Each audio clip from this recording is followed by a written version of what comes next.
مطلب 20 کروڑ میں اگر 20 لوگ حمایت کر رہے ہیں تو کیا اس کی کیا امپورٹنس، اس کی کیا اہمیت ہے؟ نکاح جو ہے وہ دھارمک چیز ہے، اس میں صیغہ پڑھا جاتا ہے. طلاق دھارمک چیزوں میں صیغہ پڑھا جاتا ہے، اس میں وقت کا صیغہ جاری ہوتا ہے. تو یہ بالکل دھارمک چیز ہے اور اس کو پولیٹیکل بنا کے اور اس کے ذریعے سے الیکشن جیتنے کی کوشش کی جا رہی ہے. تو چھوٹے چھوٹے عہدوں کی لالچ میں اس طرح کے جیسے لوگ ہیں وہ اس طرح غداری کرتے ہیں، شیعوں سے غداری، اسلام سے غداری، اپنی قوم سے غداری. وہ کسی میں بھی ہو سکتے ہیں، خالی مسلمانوں میں نہیں، دوسروں میں بھی ایسا مل جائے گا. تو یہ صرف غداری اس لیے ہوتی ہے کہ کوئی چھوٹا سا عہدہ ان کو مل جائے، کوئی دنیاوی تھوڑا سا فائدہ ہو جائے. تو یہاں بھی یہی کھیل پورا کہ چھوٹے چھوٹے عہدوں کا لالچ دیا جاتا ہے اور سب غداری کرنے لگتے ہیں. تو یہ سب جو ہے صرف لالچ میں آ کر یا ڈر کے کرتے ہیں، ڈرا دیا جاتا ہوگا کہ بھائی تمہاری فائل کھلی ہوئی ہے، تم نے یہ نہیں کیا تو تمہارے ساتھ یہ ساتھ ہو جائے گا کچھ. اور یہ ہم تو سمجھتے ہیں کہ پبلک کو اپنی بیداری کا ثبوت دینا چاہیے، سمجھداری کا. ایسے لوگوں کو جا کے ہاتھ چومتے ہیں جب پبلک کے لوگ، تو وہ کہتے ہیں کہ وہ سمجھتے ہوں گے کہ ہماری غداری سے تو کوئی اثر ہی نہیں ہو رہا ہے. حضرات مومنین، السلام علیکم ورحمۃ اللہ وبرکاتہ. اس وقت پورے دیش میں، پورے ملک میں وقف امینڈمنٹ بل کو لے کر چرچا چل رہی ہے. اسی سلسلے میں ہم بات کریں گے حجت الاسلام والمسلمین عالی جناب مولانا سید قلوہ جواد نقوی صاحب کے ہمراہ. قبلہ آپ کا استقبال کرتے ہیں. اور اس وقت دیکھا جا رہا ہے کہ پورے ملک میں وقف امینڈمنٹ بل کو لے کر ایک چرچا چل رہی. تو آپ کا کیا نظریہ اس حوالے سے کہ آپ اس بل کو کس طرح سے دیکھتے ہیں؟ بسم اللہ الرحمن الرحیم. دیکھیے، ہمارا مذہب کا سب سے بڑا المیہ اور ٹریجڈی ہے کہ اس کو سیاسی حربے کے طور پر استعمال کیا جاتا ہے. اچھا، یہی چیز ہم یہاں پر بھی دیکھ رہے ہیں کہ یہاں جو وقف جو بالکل خالص مذہبی چیز ہے، خالص دھارمک چیز ہے. جی جی. اس کا سیاست سے، پالیٹکس سے کچھ لینا دینا ہی نہیں. لوگوں نے اپنی اپنی جائیدادیں جو ہیں غریبوں کے لیے وقف کی ہیں اور اللہ کے نام پر وقف کی ہیں. جی. اور آج اس کو پالیٹکس کا جو ہے وہ گڑھ بنایا جا رہا ہے اور کہا جا رہا ہے کہ بھائی اس کے دوسرے فرقوں کو خوش کرنے کے لیے ایسے ایسے قانون بنائے جا رہے ہیں جس کی وجہ سے اوقاف کو نقصان پہنچے اور دوسرے جو کٹر پنتھی لوگ ہیں، کٹر وادی لوگ ہیں، وہ خوش ہو جائیں اور ان کو جتا دیں، ان کو ووٹ دلا دیں. یہ پورا کھیل آج کل کیا جا رہا ہے. تو جیسے بابری مسجد کے سلسلے میں ایک مذہبی مقام کو سیاسی طور پر استعمال کیا گیا. جی جی. اور اس کی وجہ سے جو ہے وہ الیکشن جیتنے کی کوشش کی گئی. کہ صاحب آپ کو کیا لگتا ہے کہ یہ وقف امینڈمنٹ بل اگر امپلیمنٹ ہو جاتا ہے تو کیا نقصان ہو سکتے ہیں؟ اس سے تو زیادہ تر اوقاف تباہ ہو جائیں گے، کیونکہ اس میں سب سے زیادہ جو اوقاف ہیں وہ وقف با یوزر ہیں. کیونکہ یہ 1923 میں وقف ایکٹ بنا تھا اور ہمارے 90% اوقاف جو ہیں 1923 سے پہلے کے ہیں. جی. جب پہلے کے ہیں تو اس زمانے میں کون سا کاغذ تھا، کون سا اس کا رجسٹریشن تھا، کچھ تو اس میں اس زمانے میں ہوتے ہی رہتا کچھ، بلکہ اورل ہوتے تھے. اوقاف زیادہ تر ہمارے دادا پر دادا کے پاس لوگ آتے تھے اور زبانی طور پر وہ ایک صیغہ جیسے صیغہ جاری نہیں ہوتا ہے نکاح میں. اچھا. اور جس طرح صیغہ طلاق میں جاری ہوتا ہے اس طرح وقف کا صیغہ ہوتا ہے. اچھا، وقف کرنے کی کوئی پراپرٹی میں وقف کرنے کا صیغہ پڑھ دیا اور صیغہ پڑھا جاتا ہے وقف کا. جس طرح نکاح جو ہے وہ دھارمک چیز ہے، اس میں صیغہ پڑھا جاتا ہے. طلاق دھارمک چیزوں میں صیغہ پڑھا جاتا ہے، اس میں وقف کا صیغہ جاری ہوتا ہے. تو یہ بالکل دھارمک چیز ہے اور اس کو پولیٹیکل بنا کے اور اس کے ذریعے سے الیکشن جیتنے کی کوشش کی جا رہی ہے. اور اس کو جو ہے وہ کوشش کی جا رہی ہے کہ اس کو نقصان پہنچے تاکہ جو دوسرے دشمن جو ہیں وہ خوش ہو جائیں اور خوش ہو کے ان کو ووٹ دینے لگے. دیکھا یہ بھی جا رہا ہے کہ کچھ لوگ اس کو سپورٹ بھی کر رہے ہیں. کچھ دیکھیے، مسلمانوں میں حکومت کے فیور والے تو ظاہر ہے کہ ہمیشہ رہے ہیں. اور میں نے کہا کہ ہر زمانے میں میر جعفر میر صادق رہے. اس کے بارے میں تو آپ کہہ نہیں سکتے. جب امام حسین علیہ السلام کے خلاف لوگ رہے، انہوں نے یہاں تک کہ قاضی شرح نے فتویٰ تک دے دیا، اس کی قتل کا فتویٰ دے دیا. اور اس کے بعد وہاں کے اوپر سب لوگ وہاں پہنچ گئے، سب پیسوں کی لالچ میں. عمر سعد کیا تھا جو امام حسین کے خلاف جو لشکر کا سردار سپہ سالار تھا، وہ اس کو بھی لالچ دی گئی تھی کہ اس کو تم کو رائے کی حکومت مل جائے گی. تو چھوٹے چھوٹے عہدوں کی لالچ میں اس طرح کے جیسے لوگ ہیں وہ اس طرح غداری کرتے ہیں، شیعوں سے غداری، اسلام سے غداری، اپنی قوم سے غداری. وہ کسی میں بھی ہو سکتے ہیں، خالی مسلمانوں میں نہیں، دوسروں میں بھی ایسا مل جائے گا. تو یہ صرف غداری اس لیے ہوتی ہے کہ کوئی چھوٹا سا عہدہ ان کو مل جائے، کوئی دنیاوی تھوڑا سا فائدہ ہو جائے. اس کی وجہ جیسے میر جعفر علامت اس کی وجہ میر جعفر میر صادق کہ اتنے بڑے بڑے بہادر سپہ سالار تھے، وہ ان کی غداری کی وجہ سے ہار گیا. ٹیپو سلطان جیسا بہادر ہار گیا، سراج الدولہ جیسا بہادر ہار گیا، صرف اپنوں کی غداری کی وجہ سے. تو یہاں بھی یہی کھیل پورا کہ چھوٹے چھوٹے عہدوں کا لالچ دیا جاتا ہے اور سب غداری کرنے لگتے ہیں. تو یہ سب جو ہے صرف لالچ میں آ کر یا ڈر کے کرتے ہیں کچھ، ڈرا دیا جاتا ہوگا کہ بھائی تمہاری فائل کھلی ہوئی ہے، تم نے یہ نہیں کیا تو تمہارے ساتھ یہ ساتھ ہو جائے گا کچھ. تو یہ تمام چیزیں اس کی وجہ سے بہت سے مسلمان بھی غداری کر رہے ہیں، بہت سے شیعہ بھی ہیں وہ بھی اس طرح کی حرکتیں کر رہے ہیں. تو لیکن ہم کو دیکھنا ہے کہ میجورٹی کیا کہہ رہی ہے، اور جو پڑھے لکھے حضرات ہیں وہ کیا کہہ رہے ہیں، اور جو ذمہ دار لوگ ہیں وہ کیا کہہ رہے ہیں. تو سب لوگ مخالف ہیں اس کے، بڑی بڑی جتنی بھی تنظیمیں ہیں جیسے جمعیت العلماء ہند ہے وہ بھی مخالف ہے، اور نمائندہ تنظیم مسلمانوں کی جو ہے وہ مسلم پرسنل بورڈ وہ مخالف ہے، جس کے میں ممبر بھی ہوں. اور ہماری انجمن ہے مجلس علماء ہند جو شیعوں کی سب سے بڑی علماء کی جماعت ہے، اس کے جنرل سیکریٹری ہمیں مولانا حسین مہدی صاحب بمبئی میں، وہ جو اس کے صدر ہیں، اور تمام اسٹیٹ سے سب میں شاخیں اس کی سب مخالفت. تو لیکن دو چار ایسے لوگ تو نکل ہی آتے، اور چینل کیا کرتے ہیں انہی کو زیادہ آگے بڑھا کے کرتے ہیں، انہی کو زیادہ دکھاتے ہیں کہ دیکھیے آج یہ مسلمان ہے، یہ بیعت کر رہا ہے، یہ مسلمان ہے بیعت کر.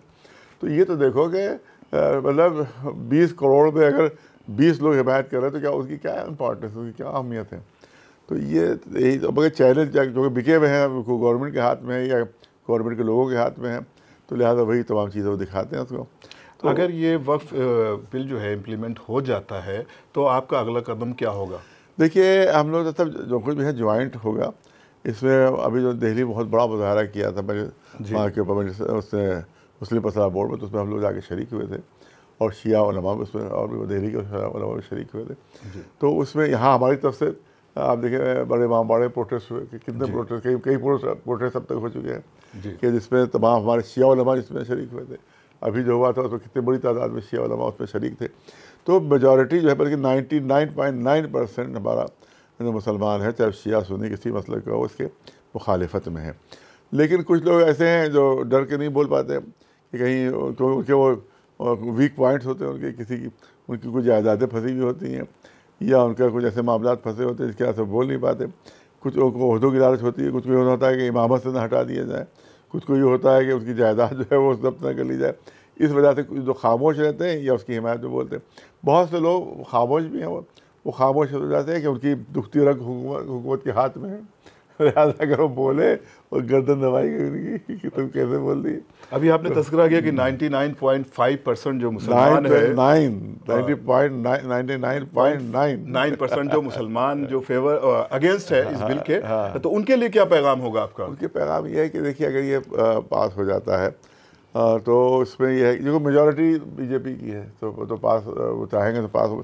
اگر انہیں نتیش یادو انہیں اور نائیڈو جی نے، چند بابو نائیڈو جی نے اگر ساتھ دیا تو پاس ہوگا، ساتھ نہیں دیا تو پاس نہیں ہوگا. لیکن ہمارا کہنا یہ ہے کہ مسلمان یہ جو پبلک کا شارٹ وہ ہوتی ہے، میموری بہت شارٹ ہوتی ہے. تو یہ اگر یہ غداری کرتے ہیں نتیش صاحب یا نائیڈو صاحب غداری کرتے ہیں تو مسلمان سال 2 سال میں بھول نہ جائیں ان کو، اس کی غداری ان کو سزا ملنا چاہیے، بھولے نا ان کو. وہ کس اعتبار سے سزا ہونی چاہیے؟ ظاہر پولیٹیکل ہے، آپ ان کو کوشش یہ ہو کہ خالی مسلمان نہیں بلکہ سیکولر لوگ، کیونکہ یہ سیکولرزم کے خلاف جو ہے ووٹ ڈالا جا رہا ہے. صحیح، یہ سیکولرزم کے خلاف ووٹ، خالی مسلمانوں کے خلاف نہیں ہے بلکہ جو سیکولر ہمارا ڈھانچہ ہے ملک کا اس کے خلاف ووٹ ڈالا جائے گا. یہ وقف بل کو حمایت میں جو ووٹ ڈالے گا اس سیکولرزم کے خلاف ووٹ ڈالے گا وہ. تو اس کا مطلب آپ سیکولر یہاں کے سسٹم جو ہے ختم کرنے پر آمادہ ہے. تو جو سیکولر ہیں، چاہے وہ ہندو ہوں چاہے مسلمان ہوں سکھ عیسائی ہوں، ان کو ایسے لوگوں کو گدی سے ہٹانا ہوگا کہ جو کمیونل ہے، کیونکہ یہاں کے کمیونل مزاج نہیں ہے ہندوستان کے مزاج محبت کے مزاج ہیں. یہاں کے اوپر آپس میں دوستی اور الفت کے مزاج ہیں. یہاں کے زبردستی زہر پھیلایا جا رہا ہے، نفرت کا زہر پھیلایا جا رہا ہے، اس لیے تاکہ جو کٹر پنتھی جو ہے وہ ان کے ساتھ آ جائے. وہ سمجھ رہے ہیں کہ ہمیں اس کو الیکشن میں ہمیں اس سے فائدہ پہنچے گا، مگر میں تو سمجھتا ہوں کہ ان کا بھرم غلط فہمی ہے، کیونکہ ہندوستانی لوگ نفرت پسند نہیں کرتے، محبت پسند کرتے ہیں. اور یہی وجہ ہے کہ بابری مسجد کے گرنے کے بعد جو الیکشن ہوا ہے وہ جہاں بابری مسجد گری ہے وہیں ہار گئے تھے بی جے پی والے، وہیں ہار گئے، ایودھیا میں ہار گئے، اب کی پھر الیکشن وہیں ہارے ہیں. وہ ایک دلت ہمارے تھے وہاں وہ جیتے. تو اس کا مطلب ہے ہمارے پبلک تو نفرت نہیں پسند کرتی، گھرنا کو نہیں پسند کرتی. تو یہ تمام چیزیں اس کو جو بھی سیاستداں ہیں ان کے بعد پیش نظر رکھنا چاہیے کہ محبت کا اگر آپ پیغام پھیلائیں گے تو لوگ آپ کا ساتھ دیں گے. اور نفرت اگر آپ پھیلائیں گے تو پھر لوگ آپ سے خود نفرت کرنے لگیں گے۔ قبلہ یہ بھی دیکھا جا رہا ہے کہ آپ بول رہے ہیں اور بہت سے مولانا بول رہے ہیں، اور آپ کے ساتھ میں نے دیکھا پروٹیسٹ میں بھی شامل ہے، لیکن ایسا یہ بھی دیکھنے کو مل رہا ہے کچھ مولانا خاموش بھی ہیں۔ مولانا سے مراد وہ حضرات ہیں جو مسلمان بھی ہیں، اور ظاہر ہے کہ ان کی اپنی ایک حیثیت ہے، وہ مولانا ہیں یا پولیٹیکل لیڈر ہیں، مسلمان ہیں، تو ان کی خاموشی کا سبب کیا ہے؟ دیکھیے ہمارے تو ہمیشہ سے شکایت یہی رہی ہے کہ یہ ہمارے بہت سے مولوی، اس میں بہت سے بزرگ مولوی بھی شامل ہیں، وہ کبھی کسی قومی معاملے میں وہ آگے نہیں آیا، اور کبھی انہیں نے، حالانکہ لفاظی بہت ان کو آتی ہے، ایسی لفاظی کہ ہم لوگ سب خاموش ہو جائیں، ایسی لفاظی ہوتی ہے ان کی، لیکن یہ کہ وہ لفاظی جو ہوتی ہے وہ قوم کی فیور والی اور قوم کی حمایت میں نہیں آتی ہے وہ لفاظی۔ آپ دیکھیں کہ سلسلے میں عزاداری پر پابندی لگی، یہی تمام لوگ جو اس وقت خاموش ہیں اس وقت بھی خاموش تھے۔ اوقاف کے سلسلے میں جتنی بھی تحریکیں چلی اس پہ بھی یہ سب خاموش ہیں، آج بھی وقف بل کے سلسلے میں یہ سب خاموش ہیں، کچھ نہیں بول رہے ہیں۔ اب میں نے پہلے ہی کہا کہ ان کی سب کی دکھتی رگیں ہیں، اور یہ چھوٹے چھوٹے عہدوں کے لالچی ہیں، اور ان کو بہت سے ایسے ہیں جن کا باہر سے فنڈنگ آتی ہے۔ اب ذرا سا یہ بولیں گے تو فوراً ان کی گلا ان کا دبایا جائے گا فوراً، تو اپنے ذاتی مفادات کے خاطر وہ قوم کے مفاد کو قربان کرتے ہیں۔ یہ بہت بڑی خرابی ہے کہ قوم قربان ہو جائے، ان کے ذاتی مفادات، ان کے ذاتی فائدے جو ہے وہ محفوظ رہے۔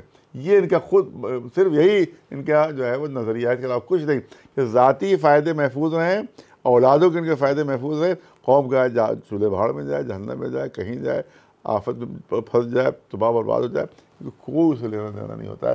صرف خود غرض لوگ ہیں، یہ خود غرض لوگ ہیں، اور یہ خود نظر لوگ ہیں، صرف اپنے اوپر کی نظر ہوتی ہے، اپنے اوپر، اس کے علاوہ کوئی قوم کی ان کی بھلائی کے لیے ان کا کوئی کبھی کام نہیں کیا، ایک پیسہ کبھی قوم کے اوپر انہوں نے خرچ کیا نہیں کیا، قوم کی بھلائی کے لیے ایک ذرہ برابر دمڑی کا کام نہیں کیا انہوں نے، صرف اپنے ذاتی فائدوں کے لیے ہمیشہ انہوں نے کام کیا ہے۔ اور یہ ہم تو سمجھتے ہیں کہ پبلک کو اپنی بیداری کا ثبوت دینا چاہیے، سمجھداری کا۔ ایسے لوگوں کو جا کے ہاتھ چومتے ہیں جب پبلک کے لوگ، تو وہ کہتے ہیں کہ وہ سمجھتے ہوں گے کہ ہماری غداری سے تو کوئی اثر ہی نہیں ہو رہا ہے، قوم تو اسی طرح ہمارے ساتھ ہے۔ لہٰذا ہم نے یہ کہا تھا جمعے کے خطبے میں کہ مولوی غدار ہو سکتا ہے، قوم غدار نہیں ہے۔ مولوی بے غیرت ہو سکتا ہے، قوم بے غیرت نہیں ہے، لہٰذا ان کا بائیکاٹ ہونا بہت ضروری ہے۔ اگر مجلسوں کا بائیکاٹ ہو، نماز پڑھاتے ہیں وہاں کا بائیکاٹ ہو، یہ بیداری جب تک نہیں آئے گی قوم میں، تب تک یہ اسی طرح سے غداری اور بے غیرتی کے مظاہرے کرتے رہیں گے۔ اور یہ تھے کچھ سوالات کے جوابات وقف امینڈمنٹ بل کو لے کر مولانا کلب جواد نقوی صاحب کے ہمراہ۔